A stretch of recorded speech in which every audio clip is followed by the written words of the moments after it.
Good morning, everyone. Jesse Webb, TradersPro.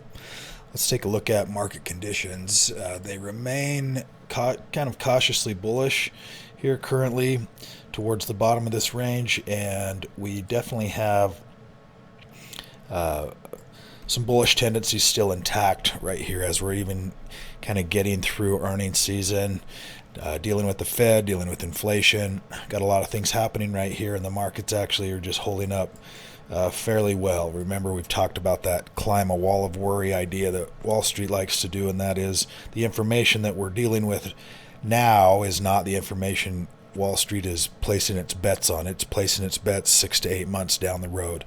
So you could see markets rally here as long as they continue to be fairly stable, which they have been in the face of some pretty interesting news here in the last few weeks.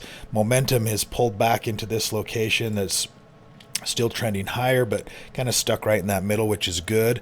That little counter trend move after an uptrend is typically welcome to take markets out of these extremes, let them calm down, pause, and then see which direction we end up moving from here.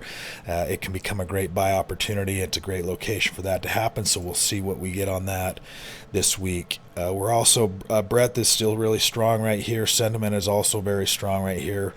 All conditions for some potential bullishness here. We actually you're seeing this little line starting to flatten and kind of curve up. It's a very slow moving indicator, but it could be significant right here at these levels where we are so extreme currently. Buy sell ratio is dipped back down to 2, which is still bullish. That's what we're looking for.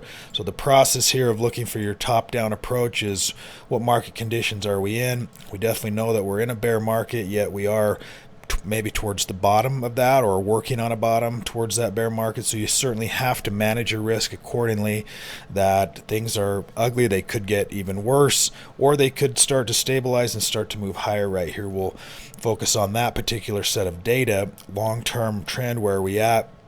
Shorter term trend still also have this bullish tendency as long as that buy sell ratio is above 1. Just to visually see that, you've got green above red. Essentially anything lower than that, if you've got green to the downside here, you're going to have a buy sell ratio that is less than 1. So those are market breadth. We want to trade in the path of least resistance, so whichever is the strongest for the market, which typically is how many participants do we have in the market as a whole, then that's the direction that we want to focus on.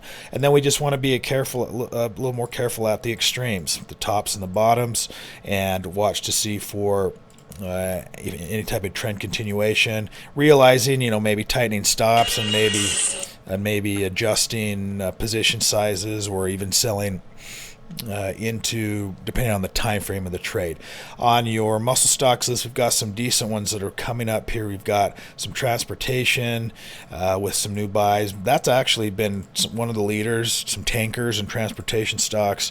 The top 3 all have those very similar patterns right here, and we're seeing in the sector list that has also been rising. So we're seeing some strong stocks. We're also seeing the entire group start to rise as well. So those are some locations to be looking for in today's marketplace. If you don't have full access to the TradersPro software, I've got a link for you below to get signed up, and we look forward to having you. Have a great day today.